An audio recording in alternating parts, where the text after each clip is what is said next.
two voice actors are leading a class action lawsuit against Berkeley-based AI startup Lovo. Now, the pair alleges the company used recordings of their voices to create AI bots to replicate their voices without permission or even proper compensation. So the suit seeks $5 million in damages.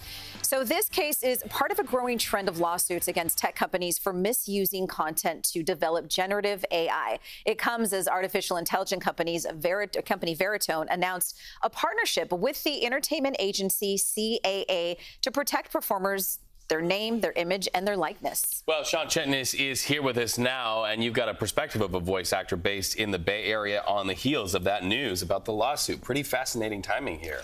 I mean, I feel like every week we have a new headline related to AI. It's also worth noting that ChatGPT had a new version, and in that we saw just how they're able to make it more of an experience where the voice has more engagement as you're talking to that software application. So voice actors tell us they are hopeful that this new partnership could be a step in the right direction, but they're already so careful about how they store and protect their own audio.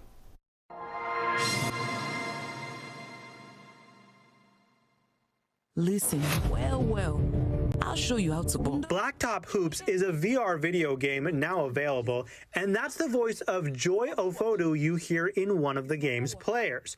The full release this week for play on VR headsets comes years in the making, well after Joy voiced this character. Whether you're recording in person or at home, voiceover takes time. As a professional voice actor based in the Bay Area, she's keeping a close eye on the latest developments for all things AI. I was interested, excited, a little bit nervous, scared, and as someone who has publicly spoken about AI and my concerns as a voice actor, I knew a lot of those alarm bells would kind of be ringing as well. This week's announcement that Veritone and CAA have created the CAA Vault to store and protect digital assets caught her attention. She's cautiously optimistic about steps like this to secure any work that uses her voice. They can come in and they can make sure that their scans, their recordings, everything is being done is theirs. The two companies say the Vault will ensure an artist's voice is only used when they want it to be, and they're getting paid for it. I'm okay. But voice actors like Joy say cybersecurity is a growing threat for her line of work, and it's too early to know if anyone can truly store voices safely. There are always legal and ethical concerns with AI and voice work, and now there could be an issue of access.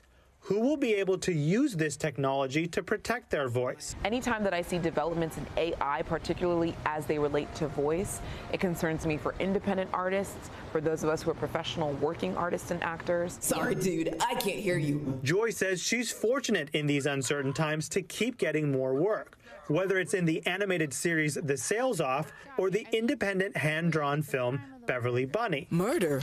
What murder? When was the murder? But beyond the concerns over AI creating an unfair landscape for voice artists, she also worries about it moving the craft away from the art of performing. We voice act not because we just want to receive a check every now and again, though the check is nice.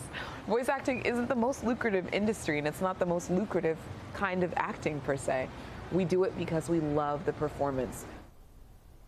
So for all of us, what this means is we have to be more critical of any content we see now, question what we're seeing, specifically what we're hearing, because we know audio is going to be the easiest to manipulate. And so as we've been talking about this, there really is that balance of excitement in the advancement in technology. That's how someone like Joy has had such a great career, from being independent to now being a SAG-AFTRA actor, getting all these bookings and able to do it remotely. But also, she and others now have to be even more concerned about how are they going to protect that audio, make sure it's not being used incorrectly. It is a big concern because not only is that a paycheck for her, but it also, every SAG-AFTRA job she gets helps her with health insurance and kind of staying in the union, which is so advantageous to a lot of people who are in this position for that extra help. It just speaks like AI is a power, obviously, but we need to find ways to use it for positive. You met earlier in the week my friend Callie, who is a person who is blind. She actually was able to experience a photo of my daughter on her birthday yesterday because AI characterized what was in that photo for Callie, and it nailed